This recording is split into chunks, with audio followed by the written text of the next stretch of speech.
ሰላም። እስቲ ስለ አንድ ነገር እናውራ። እግዚአብሔርን መፍራት የሚለውን ሐረግ ስንሰማ ብዙ ጊዜ አእምሯችን ውስጥ የሚመጣው ምንድን ነው? ምናልባት ቅጣት ወይስ ጭንቀት? በቃ ዛሬ የምንመለከተው ይህ ሐረግ እኮ ከምናስበው ፈጽሞ የተለየ በጣም ጥልቅ የሆነ ትርጉም እንዳለው ነው። አብረን እንየው። እሺ፣ እንግዲህ ዋናው ጥያቄ ይሄ ነው። እግዚአብሔርን መፍራት ሲባል እውነት ትርጉሙ ምንድን ነው? በቃ ለዛሬው ማብራሪያችን ቁልፉ ይህንን ጥያቄ መመለስ ላይ ነው ያለው። እንግዲያው መልሱ ይሄ ነው። በጣም የሚገርም ነው። እግዚአብሔርን መፍራት ማለት በፍርሃት መንቀጠቅጠት ማለት አይደለም፣ በፍጹም።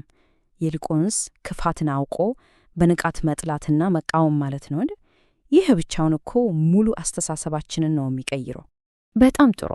ክፋትን መጥላት ስንል ግን ቀላል ይመስላል አይደል? ግን በተግባር ሲታይስ? በየዕለት ሕይወታችን ውስጥስ እንዴት ነው የምንኖረው? እስቲ ይህንን ትንሽ ፈጠን ብለን እንየው።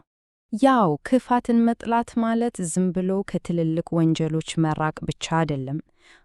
ዋናው ጉዳይ የሚጀምረው እኮ ከውስጥ ነው። ከምን? ከትዕቢት እና ከእብሪተኝነት። አስቡት እስቲ፣ እነዚህ የውስጥ አመለካከቶች እኮ ናቸው በኋላ ላይ ወደ መጥፎ ድርጊቶችና ልብ ሰባሪ ቃላት የሚገፉን። ስለዚህ ሱሩን ነው መቃወም ያለብን። አንድ ደቂቃ እስቲ ቆም ብለን እናስብ። ትዕቢት፣ ጭካኔ በሰዎች ግንኙነት ላይ በማህበረሰቡ ላይ የሚያደርሱትን ጉዳት አስቡት። በጣም ጥልቅ ነው እኮ። ብዙ ጊዜ በአይን ከሚታየው ጉዳት በላይ የማይሽር ጠባሳ ጥሎ ነው የሚያልፈው። እና ምርጫው ግልጽ ነው ማለት ነው። በአንድ በኩል ትዕቢት አለ። ይሄ ምንድነው? መተማመንን ያፈርሳል፣ ግንኙነትን ይበክላል። በሌላ በኩል ደግሞ ትሕትና አለ።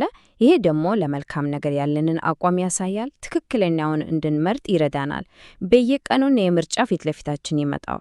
እዚህ ጋር ግን አንድ በጣም ወሳኝ ነጥብ አለ።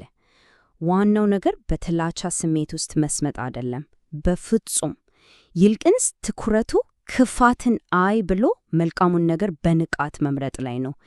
ይሄ ለእውነተኛ ነገር ያለንን ቁርጠኝነት ነው የሚያሳየው። ጥላቻን አይደለም የምናሳድደው፣ መልካምነቱን እንጂ። እሺ፣ ታዲያ የሁሉ ለምንድን ነው? ክፋትን ስንጠላና መልካሙን ስንመርጥ ምን እናተርፋለን? የዚህ መንገድ መጨረሻው ምንድን ነው? መልሱ በጣም ግልጽ እና ደስ የሚል ነው። ክፋትን ትተን ወደ ትሕትና ስንመጣ የምናገኘው ሽልማት ክብር እና እውነተኛ የውስጥ ሰላም ነው። ይህ ማለት እኮ ከራስ ጋር፣ ከሌሎች ጋር፣ ከምንኖርበት ዓለም ጋር ተስማምቶ መኖር መቻል ነው። የዚህ ሁሉ ትልቁ ፍሬ ይሄ ነው።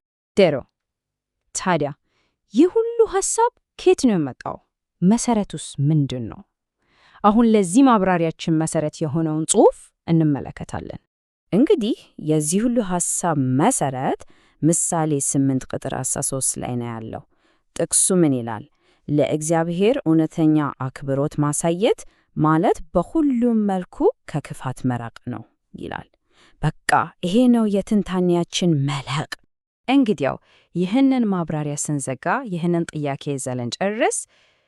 ክፋትን የመጥላትና መልካሙን የመምረጥ መር የአንድን ሰው የየዕለት ውሳኔዎች ትልቅ የሚሆኑ ትንሽ እንዴት ሊቀርጻቸው ይችላል?